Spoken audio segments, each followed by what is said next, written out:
데일리 브리핑. 네, 오늘 데일리 브리핑에서는 워싱턴 DC에 계신 미국 한인 유권자연대 김동석 대표 연결합니다. 안녕하십니까? 네, 안녕하세요. 네, 자, 우리 미주 한인 사회도 다음 주로 예정이 된 이 윤석열 대통령의 미국 방문에 관심이 조금 쏠리고 있습니다. 우리 김 대표께서는 워싱턴에서 활동하시는 그 유일한 한인이신데 이번 윤 대통령의 미국 방문 특별한 점이 있다면 어떤 것이 있을까요? 예, 제가 워싱턴에 한국 관련해서 관심이 있는 사람들은 정말 많습니다. 네. 그런데 아시겠지만은 제가 하는 일은 미국에 사는 한인들의 정치적인 힘을 만들고 한미 관계와 그리고 한인들의 권위 여기에 이제 초점을 맞춰서 활동을 하기 때문에 거의 저희 같은 활동은 제가 하는 거 외에는 없다고 보는 게 맞는데요. 네. 그런 측면에서 워싱턴에서 지금 그 한국 대통령이 스테이트 비지트라고 그러죠. 국빈 방문하는 네. 거에 대해서 오히려 한국이나 한인들보다 관심이 더 많다고 하는 게 틀리지 않습니다. 그런 게 미국의 이 매체에 나오는 거를 보면은 이 세계를 미국이 주도해 나가는데 앞으로 지난 냉전 시대 그리고 테러 이후에 팬데믹 지나고 이거를 다 지나고 새롭게 나가는데 또다시 세계를 미국이 잘 관리하고 통제하고 지배하려면은 세계에서 가장 중요한 나라가 두 나라인데 그게 프랑스하고 한국이다 이렇게들 얘기를 합니다. 왜냐하면 유럽에서 영국을 중심으로 하는 미국 주도에 있는 국가들은 미국이 그냥 있어도 잘 미국을 따라오는데 프랑스 하나만 미국과 중국 양 진영을 오가는 나라고 또 아시아에서는 중요한 나라가 일본도 중요하고 한국도 중요한데 일본은 그냥 있어도 미국을 따라올 수밖에 없는데 한국은 그동안 힘이 생기니까 균형이다. 그다음에 실리이다 해가지고서 중국과 미국을 오가면서 서로 협력 관계를 해나가는 나라이기 때문에 아시겠지만은 국빈 방문이라는 거를 바이든 대통령 취임한 지 2년 한 3개월 지났잖아요. 네. 그런데 국빈 방문한 나라가 지난해 마크롱 프랑스 대통령 한 분입니다. 이 국빈 방문은 미국이 예산을 들여서 손님으로 맞이하는 겁니다. 그러니까 지금 한국의 국빈 방문이라는 거는 또 다른 문명 전환의 시대에 미국 국익을 위해서는 한국이 매우 중요하다.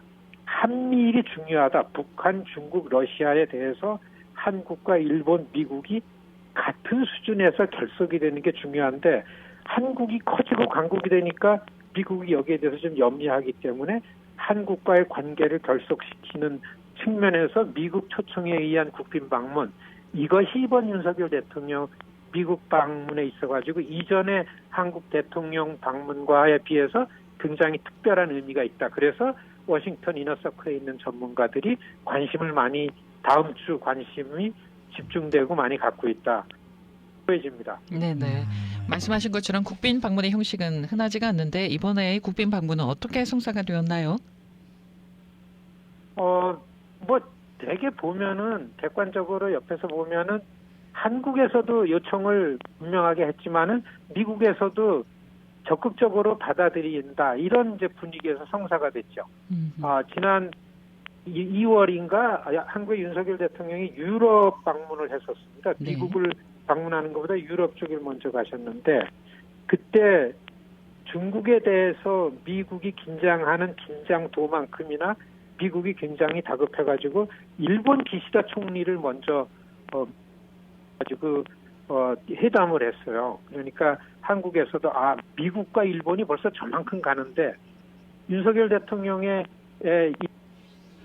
이 실리를 위해서 균형, 중국과 미국을 적절하게 관계를 하겠다라는 이런 방향과 노선으로 생각하기보다는 아예 일본, 미국, 한국 이렇게 그냥 한쪽을 완전히 택하는 것처럼 보여지기 때문에 그렇게 생각하는 측면에서는 일본과 미국이 먼저 저만치 가고 있는 것 같은 것 때문에 아마 한국에서도 국빈 방문을 요청한 것 같고요.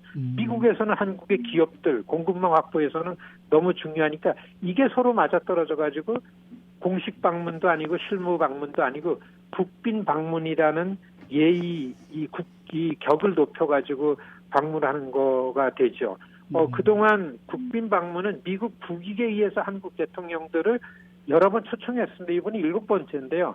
딱 한 명, 김대중 대통령은 인권이나 민주가치나 이런 측면에서 가치 측면에서 탁월한 리더십이라 그래가지고 국빈 방문을 초청한 거 때면은 다들 어떻게 보면은 미국 쪽에서는 그 한국을 완전히 그 자기 휘하에 두려고 국빈 방문을 수행을 했는데 2011년 이명박 대통령 이후에 그 이번에 다음 주에 오시는 윤석열 대통령이 그 7번째로 국빈 방문하는 그런 예가 되겠습니다. 네. 이번 국빈 방문 중에서 가장 주목되는 하이라이트는 어떤 게 있습니까? 이건데요. 저도 미국에 사는 한인 중에 한 사람이고, LA 우리 청취자분들 다 그럴 텐데요. 우리는 미국에 사는 한인이라는 시민은 사실 백악관이나 국무부 이런 것보다는 의회가 중요합니다. 우리가 투표를 해서 선출된 사람들이 우리의 의견을 들어가지고서 정책으로 결정돼서 미국 시민의 그런 그 입장이 명확해지는데요.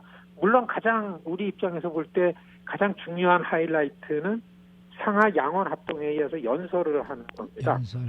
그리고 어느 이 연설을 한 연설자, 그 국가 원수 이런 사람들이 미국에서 연설할 때에는 그 분의 그 사람의 철학이 뭐고 그리고 그 사람의 품격이나 이런 게 실력이 이게 그 연설에서 다 드러나기 때문에 사실 윤석열 대통령의 리더십이 연설하는 분위기와 모습과 내용에 있어가지고 전 세계에 저 사람이 어떤 리더십을 갖고 있는가라는 게 적나라하게 드러난다. 이렇게 볼 때에는 하이라이트는 상하 양원 합동회의 연설입니다. 그렇기 때문에 미국에 있는 우리 한인들도 제가 생각하기에는 그 535명이죠. 상하원, 하원 다 합치면은 여기서 연설을 할 때에 어떤 실력을 발휘할 건지가 아마 그 모든 사람들 귀추에 주목이 되지 않나. 합동회의 연설이 가장 하이라이트겠다. 이런 얘기가 있습니다. 사실 국가 원수니까 정상과 정상회담하는 거, 그 다음에 이런저런 의전을 갖춰서 하는 거는 무난하지만은 더군다나 지금 워싱턴이 여소야대잖아요. 하원이 공화당이 다수당이기 때문에 오늘 오전에야 그러기 때문에 야당이 다수당이기 때문에 오늘 오전에야 27일 오후에 의회 연설한다라는 일정이 오늘 오전에 확정이 됐습니다. 네. 그렇기 때문에 대통령이 의회에서 연설하는 거는 어떻게 보면 초당적으로 이렇게 관찰 대상이 되는 거기 때문에 대단히 중요하고 한국에서도 이런 얘기를 들었는데 그 대통령 부인께서 가장 그 관심이 큰 게 의회 연설 부분이다. 이런 얘기도 어떻게 소문일지 모르지만 듣고 그런 거 볼 때는 우리가 볼 때도 의회 연설하는 거 주목해서 하며 보면은 우리 윤석열 대통령의 리더십을 우리가 좀 정확하게 볼 수 있지 않을까 이렇게 보여집니다. 네. 예전에 한번 저희 방송에서 그 대통령이 이제 미국에 오시면은 미주 지역에서 우리가 살고 있는 우리 한인들의 역할과 그리고 그동안 했던 많은 공적들 이런 거에 대해서 얘기를 좀 해주면 참 좋겠다라고 말씀하신 적이 있으세요. 그렇습니다. 지난주 2주 전에 네네. 바이든 대통령이 아일랜드를 방문했잖아요. 예. 아이리시 이민자 출신이에요. 네네. 거기 가가지고서 사실 정치인들이 모여 있는 데서 연설을 할 때에는 철학적인 튼튼한 기반이 보여야 그리고 내용에 있어가지고 누구든지 동의할 수 있는 내용을 언급하면서 감동을 줘야 됩니다. 네네. 나는 어느 나라 대통령이 우리의 이익은 이고 두 나라 관계는 어떻게 해야 되고 외교 안보가 중요하고 이런 것만 가서는 절대 감동이 안 나옵니다. 그래서 이 방송을 통해서 저도 그런 의견을 냈지만은 미국 전쟁에 참여해서 전사를 한 코리안 아메리칸들을 언급하고 그 가족들을 초청해서 그런 사람들의 고귀한 희생을 기반으로 해서 그리고 또 200만 이상 미국에 사는 한국인들 이 사회에 이렇게 기여한 한인들의 이런 그 헌신적인 노력 그 기반에서 내가 이 자리에 섰습니다. 그런 얘기를 하면은 그 의회 의원들이 자기 지역의 한인들을 생각할 거 아닙니까? 네.